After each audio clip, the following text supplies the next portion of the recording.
అందరికీ నమస్కారాలు.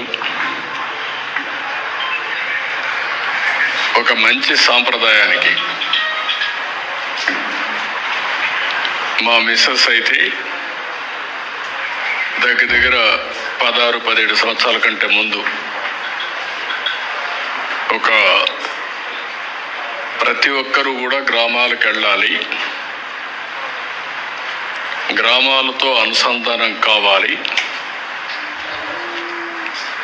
మనం ఎక్కడి నుంచి వచ్చామో ఆ రూట్స్ని మర్చిపోకూడదనే ఉద్దేశంతో ఆ రోజు మా ఫ్యామిలీ అంతా కూడా రావడానికి ఒక నిర్ణయం చేసి అక్కడి నుంచి ప్రారంభించారు. అంతవరకు వచ్చేవాళ్ళు, కానీ ఇలాంటి ఒక ఆలోచన విధానంలోనే మార్పు తీసుకొచ్చే విధంగా శ్రీకారం చుట్టారు. ఎందుకంటే నేను ముఖ్యమంత్రిగా ఉండడం, కొన్ని సమయాల్లో అపోజిషన్ లీడర్గా ఉండడం, పార్టీ అధ్యక్షుడిగా ఉండడం, నేను కూడా మా ఊరికి వచ్చి ఒక 3-4 రోజులు ఉంటే, ఒక 4-5 రోజులు ఉంటే మా ఫ్యామిలీ అది ఒక మెసేజ్ అందరికి పోతుంది. గడిచిన 5 సంవత్సరాల నుంచి చాలామంది మేము చాలాసార్లు వచ్చాం, కానీ చాలామంది రావడం కూడా భయపడ్డారు. అలాంటి సందర్భాలు కూడా చూసాం. ఇప్పుడు మళ్ళీ ఈ సంవత్సరం అయితే ఎక్కడికక్కడ చాలా ఉత్సాహంగా వచ్చారు. ఈ కార్యక్రమం యొక్క ముఖ్యమైన ఉద్దేశం, మనం పుట్టిన ప్రాంతం మన జన్మభూమి. ఈ జన్మభూమిని ఎవరు కూడా మర్చిపోవడానికి వీలు లేదు.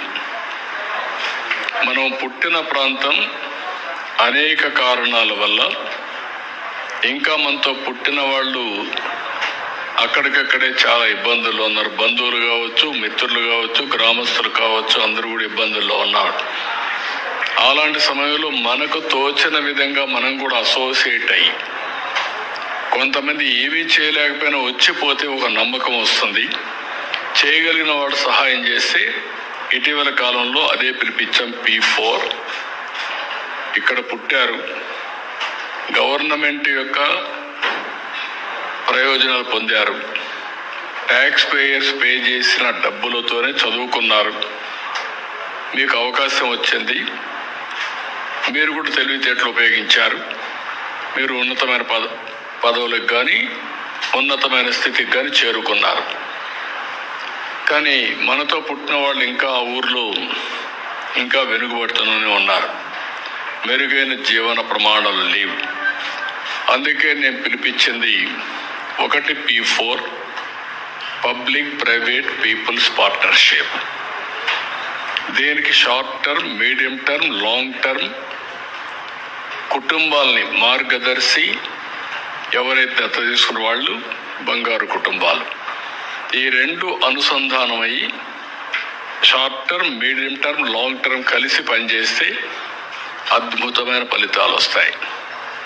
ఈ మధ్య ఆర్థిక అసమానతలు పెరుగుతున్నాయి, ఆర్థిక సంస్కరణలు వచ్చాయి, టెక్నాలజీ అడ్వాంటేజ్ వచ్చింది. ఈ 2 వచ్చిన తర్వాత డెమోగ్రఫిక్ డివిడెంట్ వచ్చింది. ఇప్పుడు స్ట్రాంగ్ లీడర్షిప్ ఉండే పరిస్థితికి వచ్చాం. దీంతో ఎక్కడికక్కడ అడ్వాంటేజ్, సంపద సృష్టించడం కంటిన్యూగా జరుగుతూ ఉంది. మనం చూస్తే ప్రపంచంలోనే ఫాస్ట్ గ్రోయింగ్ ఎకానమీ ఇండియా. ఇప్పుడు 4వ ప్లేస్లో ఉన్నాం. ఇంకో 1 or 2 years 3rd ప్లేస్కి వస్తాం. అక్కడి నుంచి ఇంకా ముందుకు పోతాం. అదే సమయంలో పబ్లిక్ పాలసీస్ వల్ల బిలియనియర్స్ ఎక్కువ అవుతున్నారు, ఆర్థిక అసమానతలు పెరుగుతున్నాయి. ఆర్థిక అసమానతలు తగ్గించకపోతే భవిష్యత్తులో ఆ సమాజం ఆ సాటిస్ఫాక్షన్ ఉండదు. డబ్బులు అనేది, సంపద అనేది అందరికీ మెరుగైన జీవన ప్రమాణాలు ఇస్తేనే అది నిజమైన సమాజం అవుతుంది. ఆ యాంగిల్లో మేము పనిచేస్తున్నాం.